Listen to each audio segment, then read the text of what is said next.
primary ignition. This is Star Wars. Look out! Core World News. You may fire when ready. From the bright center of the galaxy, I'm Rex Kondak, and you're listening to Core World News, your whole-net news service providing in-depth coverage of all the latest stories from around the galaxy. Now, for your news segment rundown for September 29th, 2022. Andor Canyon. Let us now join Ben, Grant, and Adam for their review of Episode 4 of Andor. All right, thank you very much, Grex. Welcome to another edition of Core World News, everybody. Thanks for joining us this week. Yes, reviewing Andor Episode 4. It was a veritable cornucopia of Star Wars lore, gadgets, and really a lot of proper nouns that make me very, very happy. Grant and Adam, my guys, how'd this new jacket feel for size? This new episode here, how'd you feel? Guys, there's something I haven't told you guys. I fought on Mimban when I was 16. Yeah. You were a cook, Grant. Oh, wait, I was just a cook. You were just a cook. I mean, you fought with probably some gnarly food that fought back. Love this episode. Luthen Rael is quickly becoming one of my favorite characters. And what's fascinating about him specifically is sort of the parallels I'm getting with Palpatine almost. He has this looks like voice. young Palpatine. He has a kind of shapeshifter. He's calling the shots in the shadows, from behind the scenes. This character is a big deal in the canon at this point. So and only elevating. And then now just seeing Mon Mothma enter the framework of this story is obviously captivating. Aaron, we can talk about him for 20 minutes at some point. Super cool husband. Yeah, I mean, kind of a jerk, but okay. Yeah, a little bit. No, I think I counted. I think there's literally 3 seconds of action in this entire episode, which is when a TIE fighter goes screaming by and they have to hide behind a rock. Yep. And I'm so happy. It's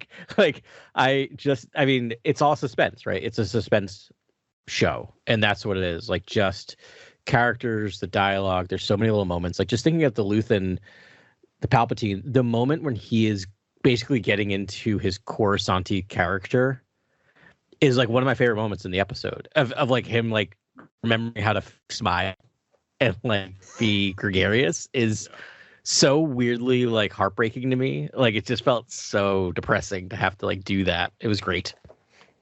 It was really great. I loved, just the gadgetry. Again, I think it's Luke Hall is the name of the production designer. Luke Hall. Luke Hall, production designer. Yeah. I mean, so it's okay, what does a closet look like on a starship? And it's everything, your rings can't just be flopping around. They got to be in a compression crate that drops from the side and is built into the hardware, and then the mirror flips open, and then you got to see what a coat hanger in a starship looks like, or in Star Wars it all looks like. That just that stuff is. I don't know. That stuff makes me as happy as anything in Star Wars. I think it's sort of super fun. Yeah, maybe that's lame. Interior. No, I 100% Coruscant, all that stuff, and the ISB headquarters. What? Yeah. What a crazy, gorgeous building! Brutalist sort of architecture, but just Luke Hall's production design. The interiors of that set are super memorable. Remind me of sort of Bespin, but also the Death Star and other really areas where it's just glaring white, almost Kylo's room from Rise. That's that glaring white sort of imperial sort of brutalist architecture, which I was wow, this is gorgeous. And just to remind people, they're not using the volume. So there are scenes here and there's a couple of good things online where they show the real world locations where they shot some of this and how they had to, digitally compose some of it, but it was really great. It was really neat seeing some of those locations and how little work you have to do to make it look like Star Wars. Yeah. Just since you talked about Major Partagaz there, the leader of the ISB, who is fantastic. He's played by Anton Lesser, and he also plays. There's this other show. It's on Amazon that I love. I think I've talked about it before, called Endeavor. I've been trying to get people into this. It's a BBC show. Period piece. And Anton Lesser plays a different head of an inspector bureau in that show. But right. And also like tiny character in Game of Thrones too, by the name of Qyburn, but no big deal. Oh, he was Qyburn too, right?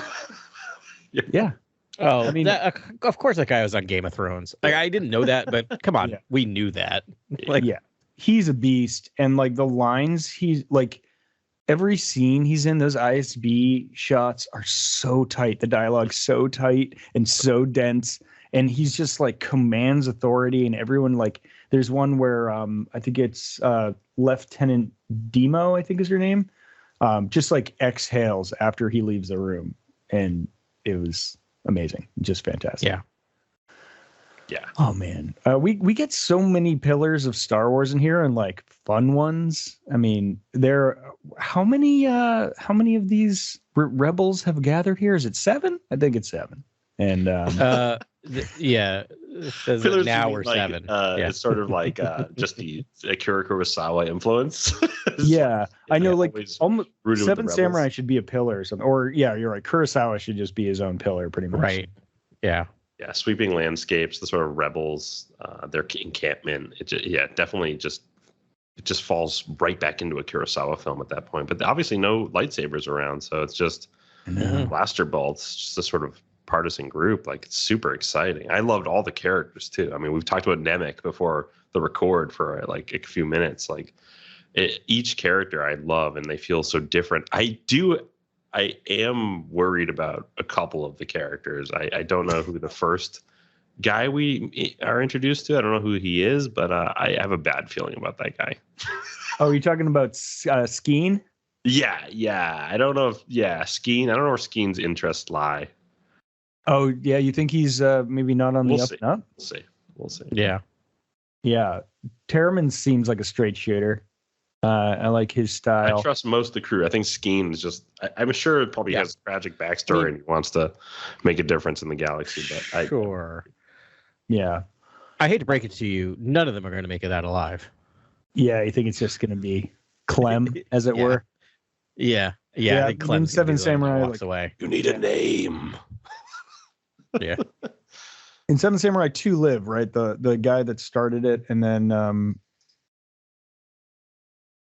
right, I'm blanking. But yeah. I know. I'm trying to think too. I think you're right. It is 2. I knew all of their names at one point. Yeah, Mifune didn't make it, right? It was like his swordsman. Anyways, there's no parallel there. I'm digging too deep off the fly here. We'll see. You might not be digging that deep. Yeah. I mean, why not? Did anyone bring any Madnard here? Are they anyone drinking any Madnard behind the mic? Yeah. No, I'm just having the just have a little. I'm just drinking Mednog back here. That's all. Madnog, is that what it is? It's MED space NOG. Oh, It's Madnog. Nog, like eggnog, except Mednog. And Just I'm like, take a sip.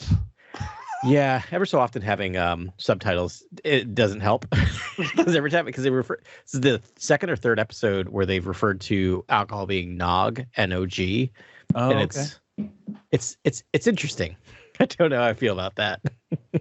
You don't like a good nog every now and then? I mean, in real life, yeah, I'll have me a glass of eggnog about once a year, and kind of like having some Mednog and take a real stick and shove it in their eye.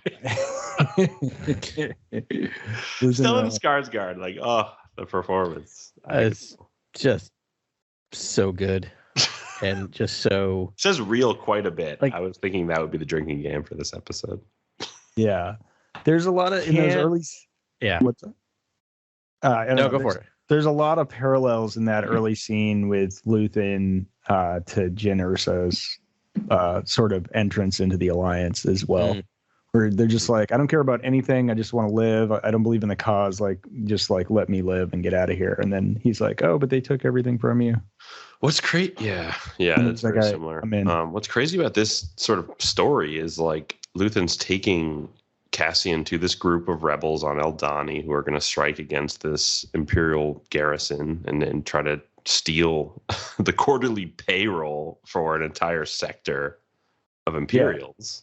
And a sector is Yeah. like hundreds of And this tells me this actually gave way to some canon, right? Or where we are on the timeline, which is like there's no Imperial over sectors, or there's no plan to draw those up right now, or kind of like take entire sectors and sort of rob them of their sovereignty, and just they haven't done that yet. It seems like they're just managing all the sectors that were intact. You don't think they were after referring to Imperial sectors?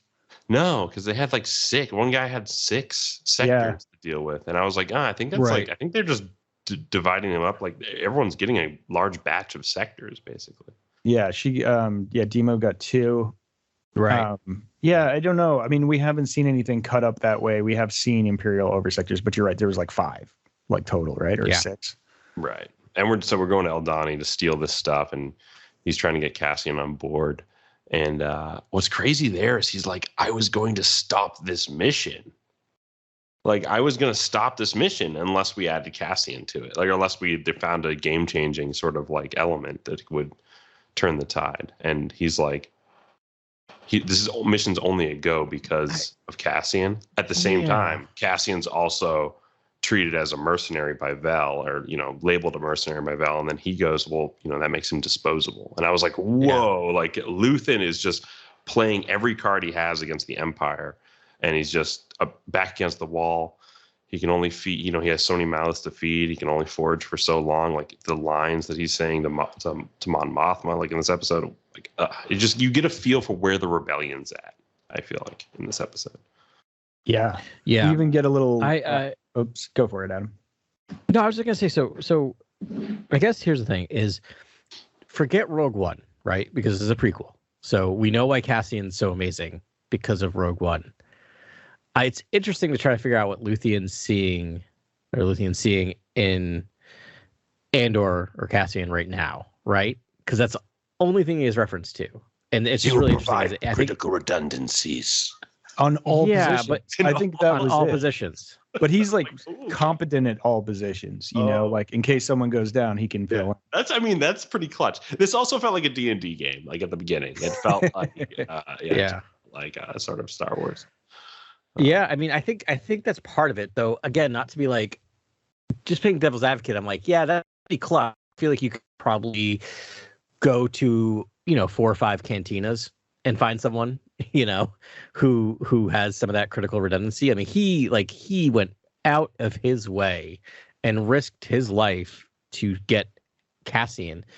And I guess the thing about it is it just because he's capable of being radicalized, right? Because of his history, like where he comes from. Like it's just a fascinating idea of just this idea of like he doesn't have the Force, right? We know why Ben Kenobi plucks Luke, right? Because he's like literally knows him from birth, knows he has the Force.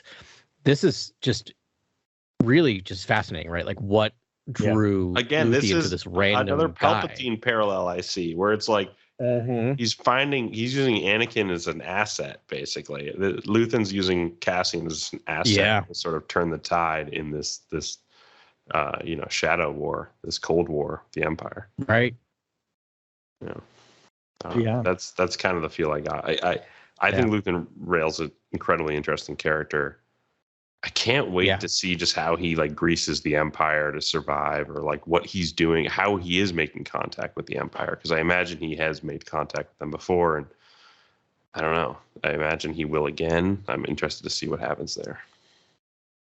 Yeah, he's got a heck of a story that'll probably come out later. Yeah, that's the thing. I think we only got about 10% of what's actually going on with him right now. Like we're gonna get. But I feel like Vel is also a great leader. The leader we meet on Aldani, kind of leading that little rebel cell. I really like Vel. I hope Vel comes through, makes it through this mission. Like I'm really hoping Vel comes through. Me too. I'm worried a lot of them are going to die, but we'll see. Yeah, they divided up their like skills a little bit, right? Like they have a healer, they've got a spy, they've got a leader as Vel, they've got a scientist in Nemec, and then we don't really know about Taramin or Skeen, but I assume they're just like riflemen. Yeah, Cinta. Cinta's kind of the medic. Yeah, she's the medic. Yeah. Lieutenant Gorn is the spy. which is kind of fun. We did get a good sort of like state of the rebellion. You had started talking about that. We get from Cassian talking to Luthen a list of all the different types of rebellions that are going on, or sects. We get the Alliance, the Seps, the Guerrillas, Seps, Guerrillas, and the Partisan Front. The partisans, yeah. Yeah. We know the Partisans. Aren't they all the same thing, or whatever? Yeah, aren't they all the same thing, right? We know the Alliance, right? We know that's definitely Mon Mothma, and Luthen said he was part of that. And Partisan Front, Saw Gerrera from Rogue One and Clone Wars fame. Yep, and also name checked in the episode. Yeah, and then Seps and Guerrillas, I don't really recall those specific, unless it's like leftover separatists. That's what I was thinking. The Seps are just some of the leftover separatists. Yeah, Seps is just the shorthand for separatists. Yeah, which would make sense that they would fall into the rebellion. I mean, I don't know why the separatists would suddenly be pro-imperial unless the Empire, cut them in on everything. Mm-hmm. We did get a couple new names checked. When Skeen is dressing down Nemec for falling asleep on duty, he's like, you think this is tough? Marcy, Gavish, and Saw Gerrera, would have your head on a pike. So I might have got those names wrong because I didn't have. That's just my ears listening. Yeah. It was. No, I got him here. Yes, Garvish and Mossy. Mossy. Oh, okay. Mossy. Yeah.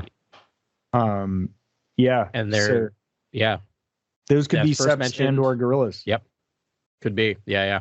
And no other connection there. Non-clickable links right now in Wikipedia. Yeah, I wish he had name checked Benthic instead of Saw Gerrera. I feel like Benthic is like killing fools. Yeah, Yeah, I need some two tubes. Yeah. Sure.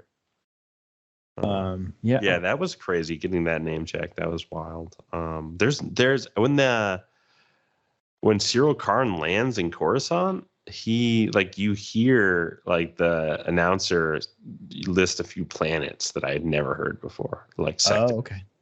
I was like, there's just stuff throughout this episode that if you listen closely, there's some deep Star Wars lore, which is wild given that Dan Gilroy is credited as writing the episode. And I'm astonished with how many Star Wars references are in this he's obviously one of my favorite writers out there, but Nightcrawler, and I think he did Velvet Buzzsaw recently. It's like, he does really kind of abstract art films, but like there are some deep cut Star Wars references in this.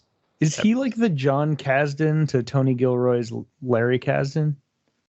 I mean, that's father son. These are brothers, but I know. But I mean, like, as far as does Dan have all the? Is he like a real dork that loves like lore? Maybe wants to put a million things in there. Because this episode is laden with just rich lore. So much. Yeah, there's so much in here. It's like a thick milkshake of lore in this episode, and it's just talking heads. And there's not a lot of action. I mean, the lore kept awesome. I don't know. It's awesome. I almost just want more. I think released 3 at a time would be fun. I don't know. So my wife asked.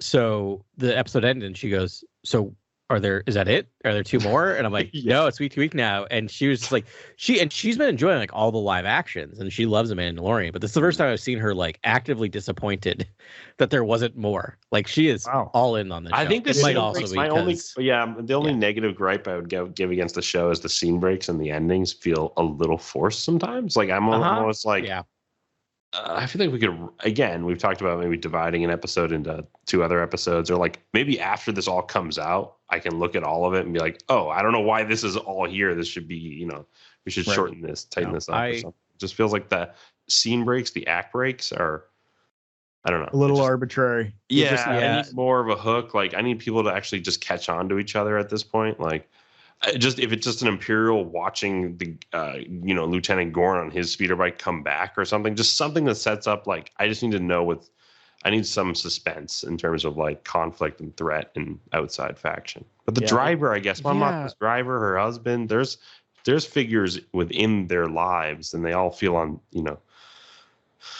besieged by the Empire. So I think part of it is, and I'm just going to say it since we're talking, about Andor with Candor, is that I feel like these are unnatural show breaks. And I'm laughing because like behind Ben's head is literally the last scene of episode That's 2, right. which I have seen twice, and I laughed out loud both times that ended that way because it's just like dun, dun, dun, dun, dun, dun, dun, It's like as the he's just, Peaky like, walking. Blinders hero walk through the sparks. as he's walking, like just wherever. And I'm like, it's because like I really think like he wrote these as hour and a half like movies, and they're just like, and then we have to break it into these 30 to 40 minute breaks, which like I get it, but I guess that and I understand and I'm okay with it, but I hope it'd be really cool if they edit these into a mini series type thing when it's all done. Like just give me the 3 episodes, because I really do feel like there's going to be 3 episodes, and we know for a fact that season 2 was specifically written that way because season 1 seemed to be accidentally written that way into like 3 episode arcs. Yeah, that interview on was it The Herd? I don't know. I know I forget what it's called now. That podcast. Tony said that like I think he insinuated that the first season was going to be 3 episode arcs as well. Yeah, I think what happened is I remember from that is that he didn't realize he did that was part of it. Is that it kind of naturally lined up that way? Another thing he mentioned, intentionally did it. Yeah, another thing he mentioned is like for his whole life he's been doing 120-page scripts, and how that's just like ingrained. And he's like, it's just so he's like, it's weird to have that freedom, I to sense be able to that go here. outside. I sense that here actually quite a bit. It does feel like a movie chopped up rather than written for streaming, written for a serialized sort of premium prestige streaming show. Like it feels like films chopped up, and that's fine. Like it's a cool feel. Like I almost feel like, but what's interesting is like I almost feel like that whole first episode could have been the Primor corporate zone, and like Cassian being there slower, like looking for the girl from Canary, like setting up a kind of mystery that we would then leave behind and then jettison for the second 2 2 and 3, where it's like all Ferrix, because we get a lot of Ferrix, and I don't know if we need a lot of like Cassian just running in and out of places talking to people on Ferrix. I feel like it's slows. I don't know. Yeah, the breaks didn't bother me at all. Like I understand what you're saying, Grant. That makes total sense. They could totally do that. But yeah, they don't bother me. I mean, I think they give us a really good long, 3 episodes to start. And this episode was 49 minutes. Like I kept waiting for it to end. I had the opposite reaction where I was like, oh, this is going to be 30 minutes and I'm going to just like be left so wanting. But instead I thought this was like a really filled out episode. 49 minutes, it's the longest single episode yet. So I'm kind of hoping they stay around 50 minutes. That would be pretty nice. But even this episode, weirdly, I would argue, I almost like it just, I didn't expect it to end just on Cassian or however. Yeah, on a campfire scene. He was at campfire. They hand him, they're like, do your homework. And that's how the episode ends. Yeah, because it ended on an act break, not a episode break. Exactly. Yeah. It's a character break more than like. Yeah. So, if you think of the first 3 episodes, and I think I talked about this when we talked about like the only main action scene in the first 3 episodes is second half of the 3rd episode where there's the fight in the factory, right? Yeah. Because that's the climax of your movie, right? Like that's the giant action scene. And I have a feeling the same things. Like we have very little action. We have a lot of like building and everything in this and suspense, but like there's no action scenes in this. And I'm guessing there's gonna be no real action scenes in the second episode, and then you don't the 3rd think we'll episode see the infiltration next scene? I think we'll see that. I think we'll see like I think we'll definitely see like in terms of like suspense building, and it's going to ratchet it up, and they're going to do that. But in terms of like when we get into a blaster fight, when they're like, it's going to be episode 3 when they have to get out, right? And it's going to be kind of that. Is my guess. I wonder. I really think we're going to see that the action beat next episode. Like they're going. We definitely could. Yeah. Do we get to see Perrin's dinner party? Do we get to see that moment? Yes. Oh my gosh. We better because we better. The setup for that is massive at this point. I was saving this one. I mean, the greatest name, and Grant, sent it to all of us mid-afternoon just with a big, beautiful the picture. Real takeaway of this episode. Yeah, was none other than Sly Moore. So he actually, I heard like a bunch of words and Grand Vizier, but I was like, apparently a great hang, by the way. Oh yeah. Sly Moore is a laugh riot. Yeah. Apparently a ton of fun. Like likes to just like joke around and like, I cannot wait. Did you catch the other name? He said 2 names, or she said 2 names. Mon Mothma said 2 names. once I heard Sly Moore, I basically just exactly erased all of their names. Yeah, Sly Moore is the best one, and we've been reading about Sly Moore a lot in the comics, so we know a lot more of her backstory now, which we'll talk about soon. But the other name is Ars Dangor. Ars Dangor, and he's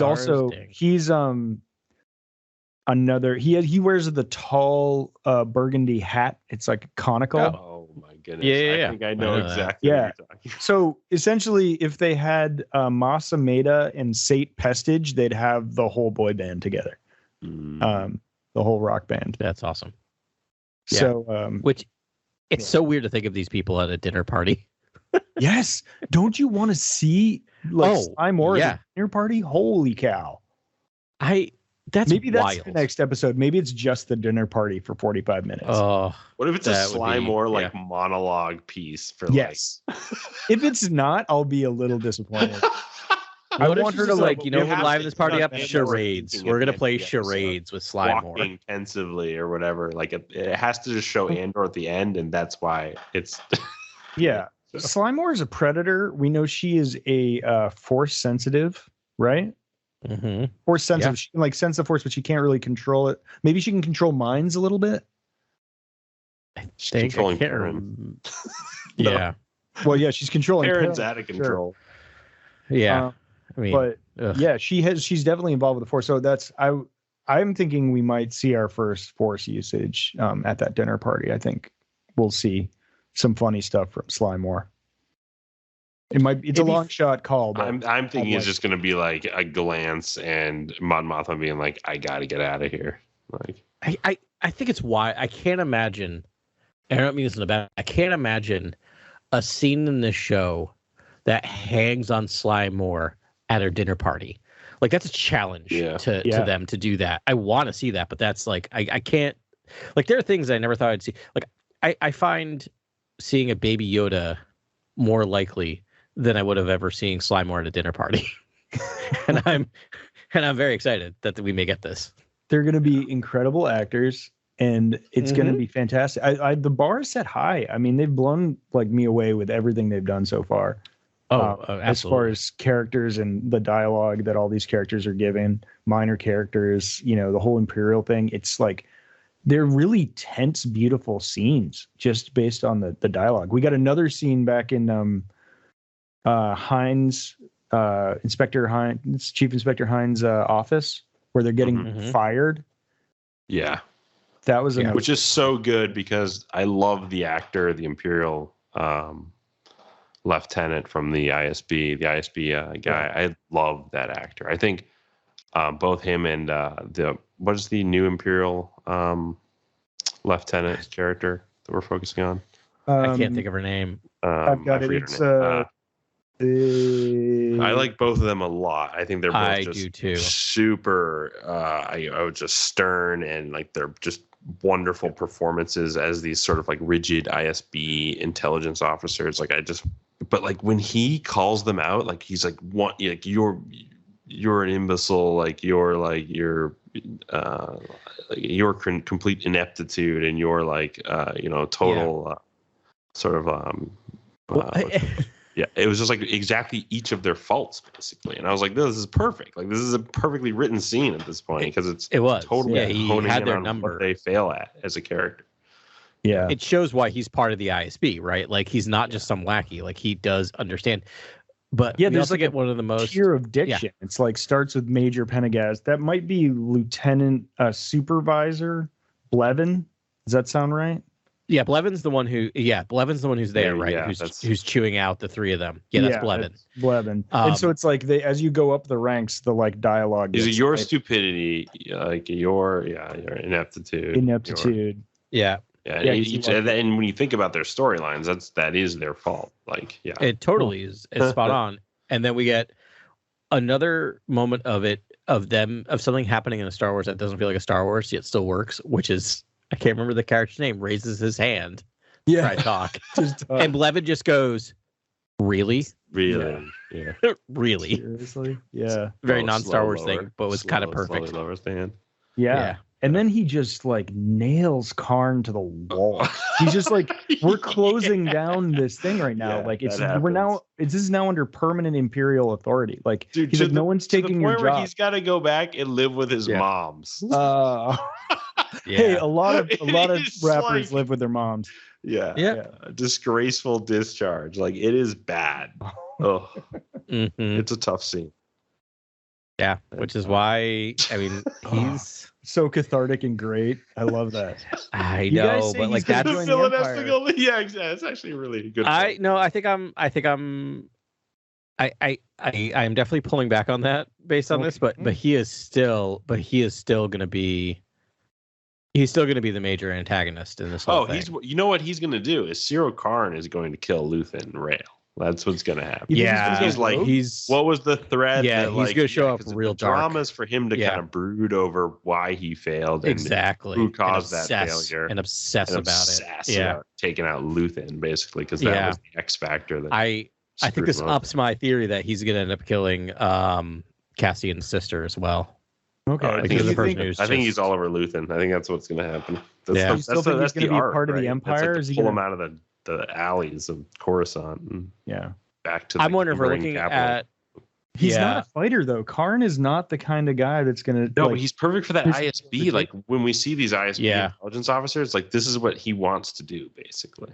yeah. He's But not there's a no way fighter, they would hire him, like ever. And you want I to see don't the know. Kyburn guy. You want to see him sort of like groom Cyril Karn. Yeah. Like you want to see him get a promotion. Like you want to see him enter the ISB. So Oh man. Yeah. We got. I I think we're those also- entry exams. I would love to know the process for ISB and like.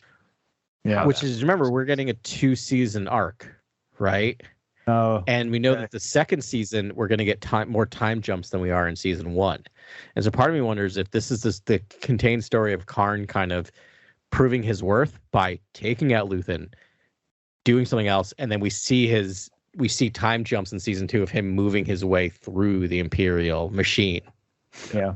Yeah. Maybe Yeah. he does have a redemption arc as far as like, by going Yeah. out, taking care of him, that he gets recruited for the ISB. Yeah. Or he Uh, ends up as a rebel. Who knows? Like, you know what Yeah. I mean? Like, I doubt it, but like you could have that moment. Yeah. Yeah. Yeah, we'll see. He's in That'd a be tough fun. place. That'd be fun. But I mean, they did all that Law and Order stuff with them early that I'm just like, oh, he's gonna be obsessed Yeah. with Order forever. I think so too. Yeah, I agree. But you could do it where he sees the era. Like he sees what Mhm. happens to him. But I agree. I don't think there's a good path for him. I mean, I just it's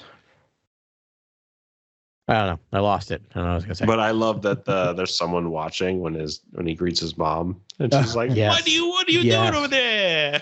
I was Yeah, like, what are you "Yeah, looking Coruscant's got some life. Yes, Yeah. I need more. Yeah. Just Coruscant's, strolling on the Coruscant streets. It's all I want." Same, dude. Same. Like we got to see too. like a bus ride and walk into your apartment and take in the elevator. I was like, how far down is he gonna go? Because I was like, maybe he's like from 1313 or something, like like one of the bad Yeah, parts. but it looks like the surface. It looks like it's still getting sunshine. Yeah. So he Yeah. came from it's a good upbringing if you know Coruscant lore, because it just gets worse and worse as you go down. Yeah, there's a lot of that. You can't even see the sun. Yeah. And I was wondering, yeah. But I feel like some of the suggestion is that he is still working class, even though it may go Mhm. against. Like, I feel like that kind of then Yeah. harkens back to the fact that we first meet him, which is still one of my favorite things of just like, so in the episode 1 of like, I see you've done some, what's the word? Alterations to your uniform, Yeah. Oh yeah. right? Like, yeah, he is someone who's trying to kind of fit into tailoring. this. Yeah. Yeah. Project a certain way, present a certain Yeah. way. Yeah. Dress for the job you want. Yeah. Yeah, totally. I mean, from the first canon novel that was released, Tarkin, actually, I think it was the second. New Dawn was first. They, what Tarkin customizes his outfit as well. He tailors his. Oh, own. right. That's right. And he Yeah, actually yeah. sets, but like he's such a big player that he sets fashion standards for the Empire, and then other people tend to follow suit. There's the whole, the annual Tarkin hunt that he hosts. Yeah. He must. Right. He has like a hunting jacket and Yeah, it's got all Yeah, this and like bad. they lose like 2 people every hunt. Remember? But All it's right. a great time. It's so great. Far afield, but hey, remember the time in the comics when Tarkin took off his shirt? Oh yeah, Yeah. that was great. Just let's all remember that for a second, and then we can move on. But That Yeah. happened. Yeah. Yeah, he That happened. hunted Vader on his home planet that we was in a game like 3 episodes ago, and I forget the name of it already. yeah, Tarkin's home planet. It's So like Iridu? Eridu. Iridu. There you go. Yeah. Yeah. Yeah. He hunted Vader in a comic on that planet, and No, that's that was right. on Chandar's Folly. A Chandar's different planet. Yeah. It was. I thought that was his home planet because he knew all the birds of prey and stuff like I think that. I think there's a flashback to his home planet on Chandar's okay. Folly. Oh right, it was. But that's one of my favorite comics ever. It's That amazing. issue is way too good. Yeah. Hopefully we see some Tarkin and some other, high up Imperial. I mean, again though, they call out the Imperial Navy in this book, in the show, where they're just the ISB chief is just like, we're not security, like call the Imperial Navy to deal with that. Like we're healthcare. We look for symptoms, Yes. if we can find symptoms, the earlier we can find these symptoms, the better we can treat the disease. As I was like, and they're in this immaculate, like sort of white room. They look like they're in medical attire. It's like, Yeah.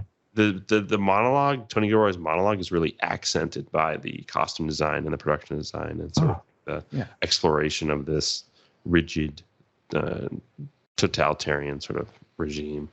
Yeah, I mean, so like that monologue really means that like we're not fighting established threats. Like that's what we send stormtroopers after. Like if there's like a thing that we can identify, we're trying to snip out the next threat. It's like the Minority Report, sort of like we're trying to find the next thing that's brewing, which is great. Which is why you have these 2 equally opposing forces just vying over Andor. Right, because you have the size of the rebellion also trying to identify the next thing in the rebellion, and then you have the ISB trying to identify the next threat. Right, like it's just like I just love the fact that at the end of the day, Andor's story or Cassian's story is fairly small in terms of like what's happening to him right now, and there's all these giant forces swirling around him that he's really not aware of. Like he knows something's going on, but he's not aware of these 2 gigantic galactic forces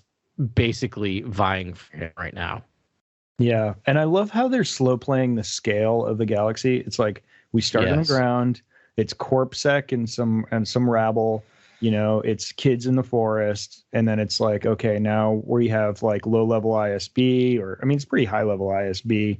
And then next episode, we're going to introduce some Grand Viziers, things. It's sort of branching off with Mon Mothma. She's on a higher tier than everyone else.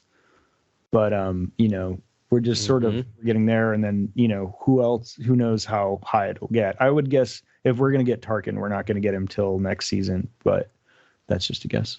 Yeah, and then just talking about how granular the show is, it's like we're getting this whole campfire scene with this rebel group before the big action heist. Like this whole episode was just a campfire scene with these rebels, and I appreciate that. I appreciate going, taking the time to explore what that team dynamic is before the heist. So yeah, it's fun to see the stages and the pacing of how they introduce us to new elements. I think it's really well done. Yeah, I agree. And this is the longest season we're getting in any Star Wars show.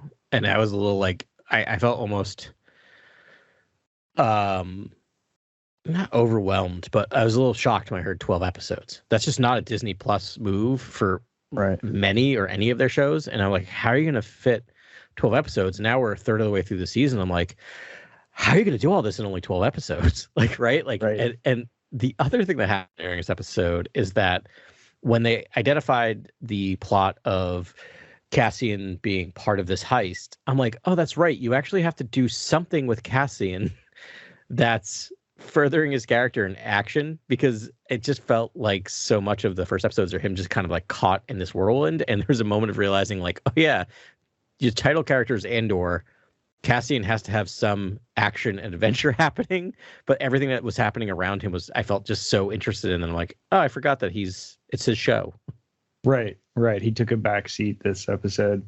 Yeah. You know, I was talking to Rocket Dell today, aka Jason, and he was guessing that, like, because it's going to be next season, like these sort of 3-episode arcs, like we could really get Star Wars 007 here, where it's like every 3 episodes is like another like Bond movie with him, like That's leading really all the way up there. It could be like different it could be almost missions. Well, how many big set piece moments are they going to do in these 12 episodes? I mean, we have for episode 5, I imagine we're going to get this big heist, and we already have the Ferrix escape. It was set PC, but it wasn't.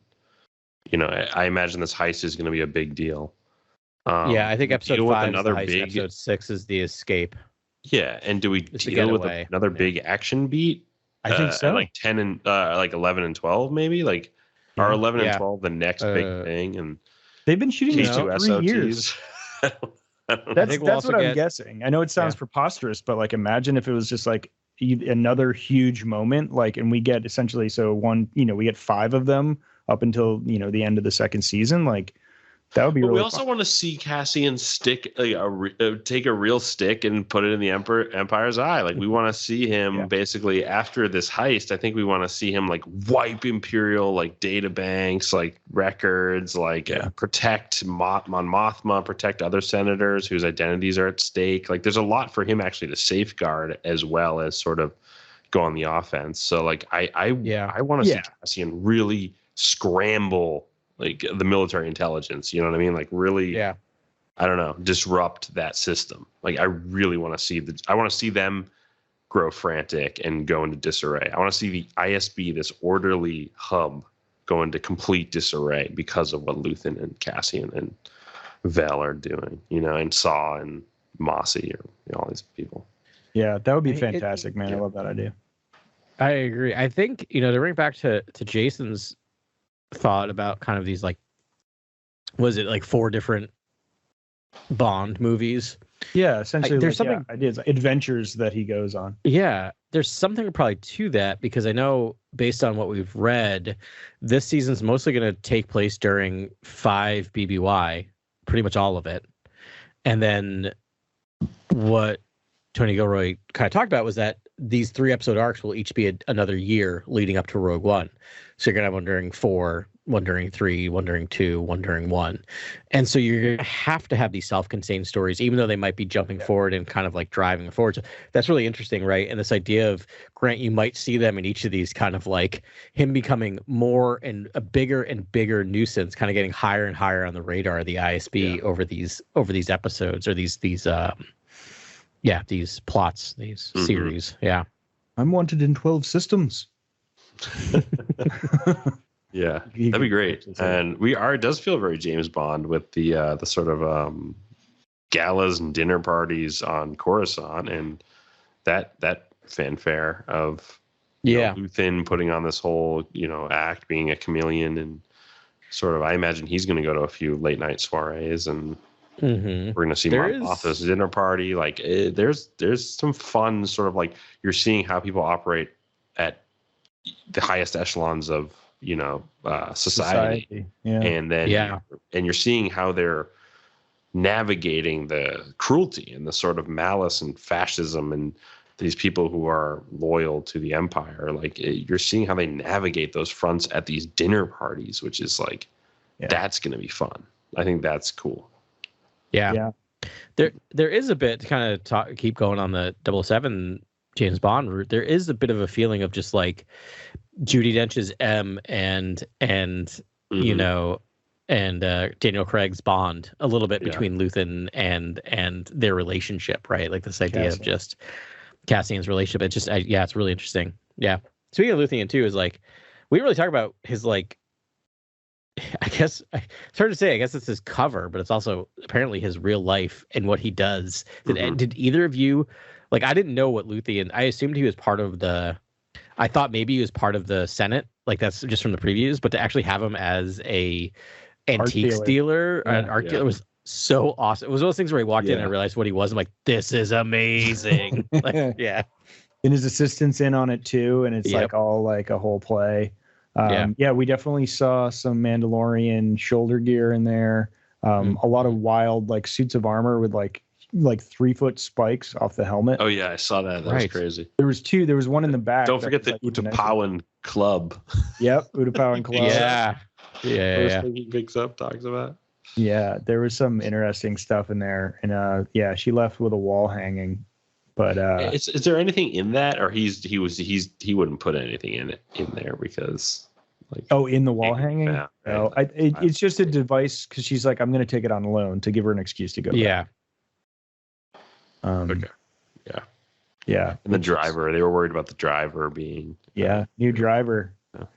I mean, who knows? Like maybe her husband has something to do with it. We should talk more about Mon Mothma because she's so captivating. Yeah. Now we see her home on Chandrilla, I assume, or maybe those are Senate apartments. I think it's her Senate apartments. I assume it's on Coruscant. Coruscant, right? She didn't go anywhere. But yeah, we meet her husband. We see her house. We see what she sort of has to deal with there. And you think Genevieve O'Reilly did a good job there? She's fantastic. I would like. It's so awesome to actually see her get some meaty screen time because I thought she was so good and captivating and magnetic in Rogue One. But again, she's just, sort of the leader of the rebellion in the shadows around the briefing table. This, we actually get to see her in the speeder car. Again, it's that granular pacing where it's like she's in the speeder, she's landing at her her senatorial apartment, she's getting out, she's going inside, she's taking her jewelry off, she's walking into her living room, she's meeting her husband who's setting the table for their dinner party that's I guess going on later. And love Mon Mothma. I love what she stands for. Love that she's like just going after her husband for supporting these megalomaniac fascists and what they're doing in the galaxy. And I think she's so great. I love that she stands up then and there to her husband and anyone else who supports the Empire, who when the Empire is shutting down hyperlanes and depriving people of food. And that's just, I love it. I think this is perfect because I think it's organic. I think people would start speaking out. People would start seeing the treachery and the crimes of the Empire. Yeah. They would say something. And you're going to have two people who are in high positions of power disagreeing, right? Because Perrin is clearly loving his privilege and enjoying benefiting on that privilege, right? And so he's got his man bun is like looking good. He's got his kimono on. Can I just say storytelling through character design is amazing. Because the second they showed him, I'm like, nope, he's no good. Like before he opened his mouth. Actually, he had 3 robes on. Like his robe had a robe. This is one of the most interesting, compelling characters of all time. Why she married Chad, I have no idea. I don't know. Kick that Chad to the curb. She could do so much better. There's already amazing memes coming out where like people are taking her old lines where it's like, my husband made a critical error and it's time for our divorces. And I was like, yes. But I wonder if he's just a set piece in her game that she's playing, I think it's a marriage of convenience at this point, I think. Like, you know what I mean? Like, he was like a regiment guard in like Hana City. Like, was he in the military? Does he have a military past? Like, what was he? Yeah, maybe Perrin will redeem himself.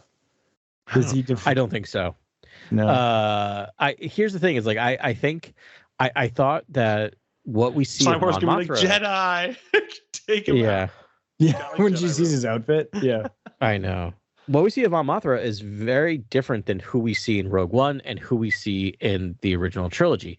She is very like stoic in those movies, right? Like very removed, emotional, but like not like I can't explain it. Like just reserved. She's reserved. Leader, and I feel like controlled. She's reserved and controlled. Perfect. Thank you, Ben. Perfect. Controlled. And we see her not in this state, and which is fine. And I think we're going to see her evolve too over these 2 seasons of someone who just has gone through a lot of loss as well, right? And sacrifice based on the position she's chosen in the galaxy. So, I think she's done such a good job of introducing this character and illustrating the difference between her and who we see later on. And when she talks about being, talking to Luthen and talking about being besieged by the Empire because there's all new faces in the Senate, that really struck a chord with me because I was like, this is a great, like, I think Tony Gilroy is so smart to kind of start the story here in media res in the timeline, because it's a time now, I think, when the Empire is kind of cooking the books on the Senate and putting their people in and sort of like puppeting that thing at this point. It's the beginning stages of it, and they're putting new people in. And so the old senators who have been around for a while are kind of like, what happened to the senatorial body? Like, it's just mutated. That's a good catch, Grant. Yeah, it's a good. When she said new faces, I thought start. it was just like random spies, but you're right. Yeah, it's a really good spot to start in the timeline, I think. So I think that's a really, really smart writing. And I agree. Again, Genevieve O'Reilly just crushes that scene. All new faces. She's like terrified, basically. It's almost she is shook. There's a dread that you feel with her that, like, I feel like she really relays. Luthen's like trying to stick things in the eye, but it's like there's dread there. She's on the front line. Like, yeah. But by the time we see her, when she's like really, really on the front lines, right, in Rogue One and Episode 6, she's like, yep, like, this is what it is, right? Like, she's not scared, because I think at that point something's happened where she does not care about what happens to her, right? Like, she's not worried about herself because it's become part of a larger thing. I think there's a point at some point where, like, Mon Mothma makes a declaration against the Empire, and I want to say it came out of Aftermath. Yeah, there was some sort of like, it was like a Mon Mothma flashback or something, but there was, I don't know. There's a story somewhere, I think, where she actually, there's a point in time where she declares, I think it's in Rebels. For the Rebels. In Rebels the first time. Oh, it's in Rebels. She kind of right, when she actually stands up. Yeah, she takes her stand and breaks off and all. Yeah. That's a great moment too. So that actually happens in Rebels. But it crosses over with this timeline. Yeah, that's true. Yeah, Rebels is kind of happening parallel to this show, which is, they could converge at some point. It's an interesting option there. But I loved that we got to see Mon Mothma like show her real like rebellious fire, because I think that, you know, it is a face she puts on when she's leading people, that's why she's like stoic and, you know, reserved and puts her voice on. She's very much like Padme Amidala to me, in that, you know, where it's got like she's a different character when she's a senator, and also her fire with, you know, her husband is a lot like Padme Amidala to me as well. Just like really passionate, really, you know, expressive about the you know, the cause. You know, but then she puts her face on. But yeah, that was it. I just got a lot of Padme energy off of her. Yeah, absolutely. That's a really good call. Yeah, I think we see a lot of that. It'll be cool to go to the Senate with her, especially. So I hope we do that soon. That'd be great. So speaking of her drip, I think she wins for drip. Sorry, I'll just throw that last thing. Yes. I think she wins for costume design. I would say, that costume. No. Wow. Yeah, no, I'm glad you got that in, because here's the shoulder. Here's piece. a real direct turn.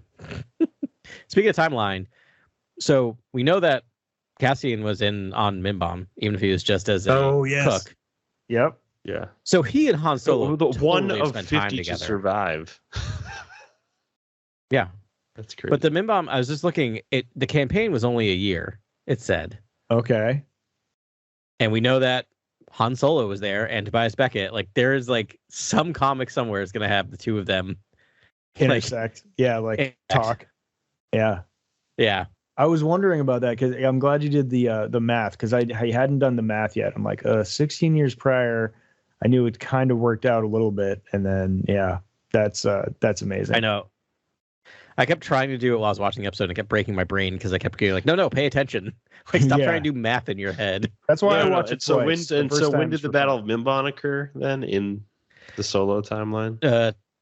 10 BBY, so 5 years before this, which is what I thought, which is when Han Solo, which I think that checks out, because we know that Cassian dies at 26. So that would put him, by the way, wow. He's currently playing a 21-year-old. Yeah, that's correct. Yeah, I think that's what breaks your brain, is like Cassian is much younger. He's supposed to be much younger. Listen, when you live as hard as he does, is good. He's a youthful looking man. I think he pulls it off. He is. Yeah. Yeah. Yeah. But he does go clean shaven in this episode, and it's like apparent that he's definitely not Yeah. 18. You know. Dude, it's just hard. We all living, saw you bro. too, Mama. Tommy. Life's hard. We were there. We saw him at a younger age. We know what he looks like younger. Yeah. I think there's a Tom Waits lyric that says, I look like I'm 47, but I'm 24. That's kind of what's going on with Cassian there. He's had a hard life, man. That's hard living, you know? Yeah. Working the mines, being a spy, being a salvager. I also want to note that since last week, they have removed Cassian Andor's birth date from Wikipedia. Oh. He now has no birth year. So we'll see. So I think they're kind of like trying to fudge the numbers a little bit with that, which so everything lines up a little better. Yeah, the whoopsie daisy. He's 10 years older. Yeah, I mean, but he grew up like in a weird need to do that situation. now. Daniel Luna is, for all intents and purposes of the show, he's in his late 20s. Yeah, he's in his late, blah, blah, blah, blah, blah. We don't talk about it. But late teens. But the other thing I'll say about it though is like, again, his childhood seems interesting in terms of like Lord of the Flies. So it might be those things he's like, I don't know how old I am.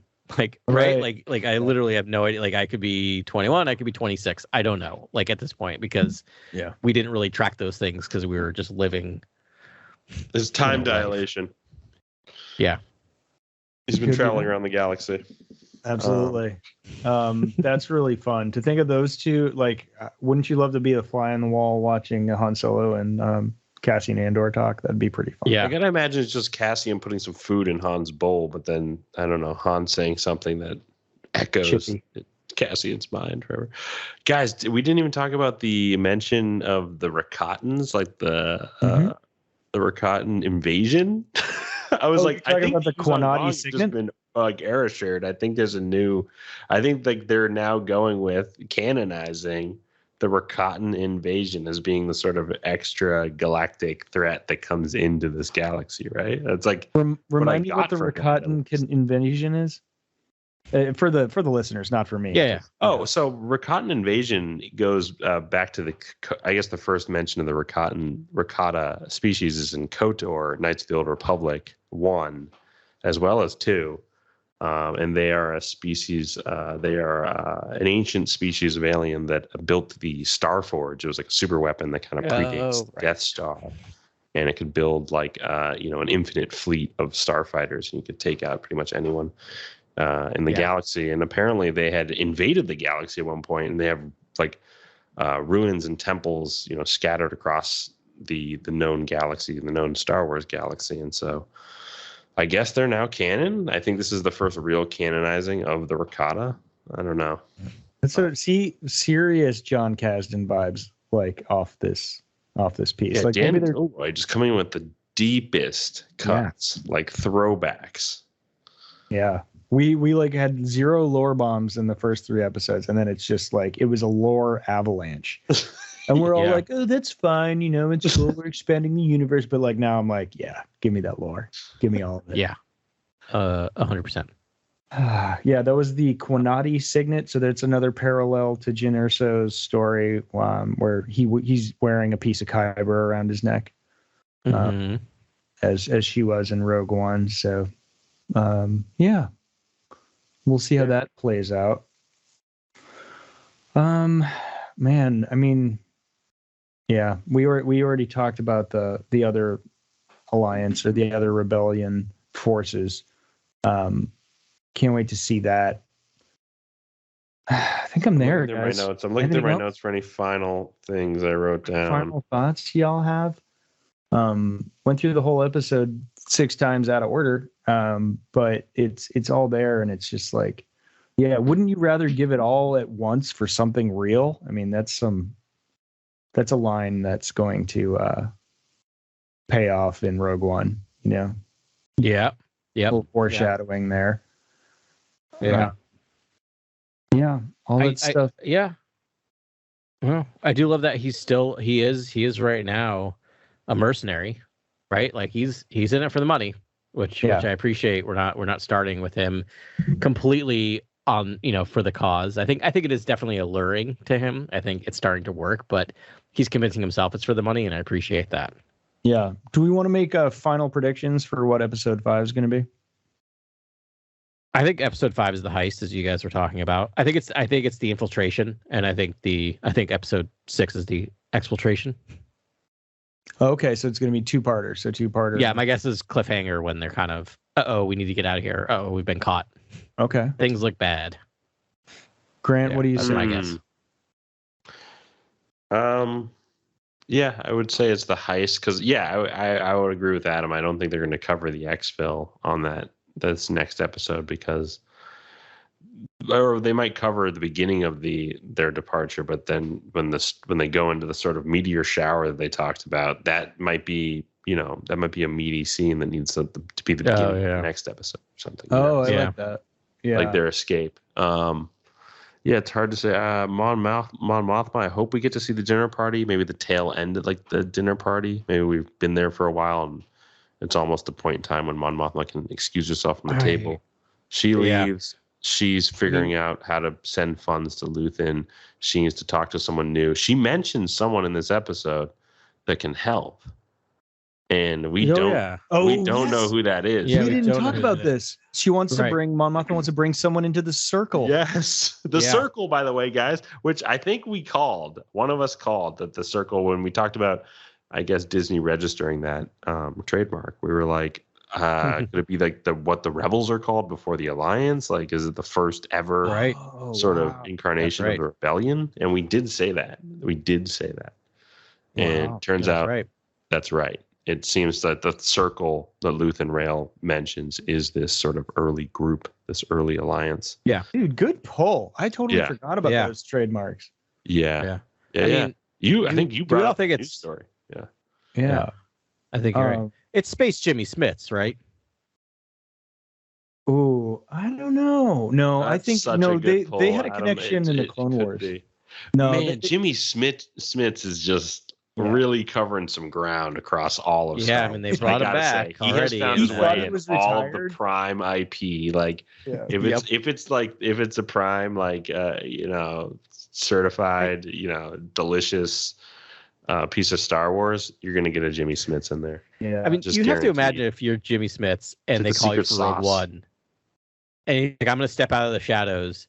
You just be like, all right, so this is great. It's like my last time I'm gonna play this character. It's such a nice little swan song for this character. And they're like, they call him up like 3 years later. No, we're gonna need you for like 4 series.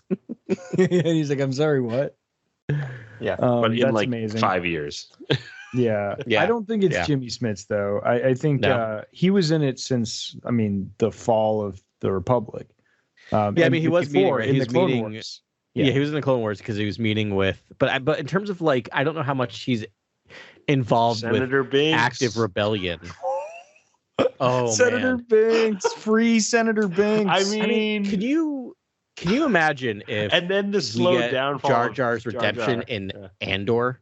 That would be amazing. That might be the only way that works. I love that. Only way, to redeem Jar Jar Binks is for Tony Gilroy to write, a 3-part series. I know, he got the worst fate ever in Aftermath. I would love to see some redemption for him. I think it's going to be a throwaway character. I think it's going to be someone that is like a traitor, a new character. And it's not the right call, and they're going to be bad. Because I just don't like know. Ahsoka or something. Don't see that for this show. I mean, it could be Fulcrum, right? That's Fulcrum. Yeah, right, she was the first one, right? Yeah, it could be Fulcrum. It could be. I feel like Gilroy would be like, "Who's that?" and no. Right. What about Harrison Dula? I just don't see that for this show. Dula. Could be Harrison Dula. Yeah, that's just too much. That's too much Filoni and Gilroy. I don't think we're gonna get much of that in here. I mean, think of it this way: we're 4 episodes in, right? And we just aren't getting a lot of these. I think in a great way, like a lot of these. And this, it's like the anti-Mandalorian. Like every time someone walks into the scene, it's a new character. Rogue One.